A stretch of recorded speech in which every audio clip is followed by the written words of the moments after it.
നെടുമങ്ങാട് പനവൂർ ജനവാസ മേഖലയിൽ കാട്ടുപോത്ത് പനവൂർ പഞ്ചായത്തിലെ പൂവക്കാട് പ്രദേശത്താണ് കാട്ടുപോത്ത് ഇറങ്ങിയത്. ഇന്ന് രാവിലെയാണ് പൂവക്കാട് എരുമല റോഡിന്റെ വശത്തെ പുരയിടത്തിൽ കാട്ടുപോത്തിനെ കണ്ടത്. വിവരങ്ങളുമായി ഷീജ കൂടി ചേരുന്നുണ്ട്. ഷീജ, എപ്പോഴാണ് ഈ സംഭവം ഉണ്ടായത്? ഇപ്പോഴും കാട്ടുപോത്ത് ഈ ജനവാസ മേഖലയിൽ തന്നെയാണോ ഉള്ളത്? എന്താണ് വിവരങ്ങൾ?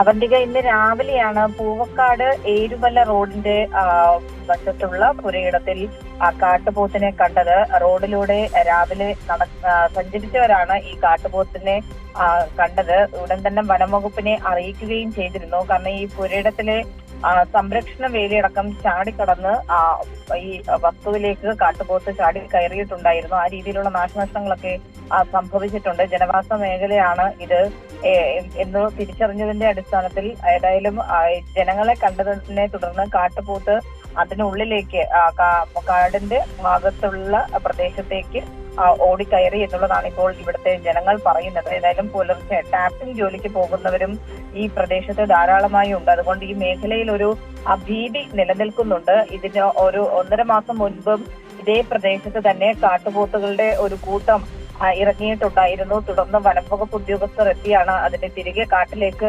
വിടുന്നതടക്കമുള്ള നടപടികൾ സ്വീകരിച്ചിട്ടുണ്ടായിരുന്നത്. ഈ പ്രദേശത്ത് ജനങ്ങളിൽ അതുകൊണ്ട് തന്നെ ആ രീതിയിലുള്ളൊരു ഭീതി ഉണ്ട്. ഏതായാലും വനംവകുപ്പ് ഉദ്യോഗസ്ഥർ നിലവിലെത്തി ഈ പ്രദേശത്ത് ആകെ പരിശോധന നടത്തിയിട്ടുണ്ട്. ഇപ്പോഴേതായാലും കാട്ടുപോത്തിനെ നിലവിൽ അവിടെ ഈ പ്രദേശത്ത് ഇല്ല എന്നുള്ളതാണ് വനംവകുപ്പ് ഉദ്യോഗസ്ഥർ അറിയിച്ചിരിക്കുന്നത്. ശരി, ഷീജയാണ് വിവരങ്ങൾ നൽകിയത്.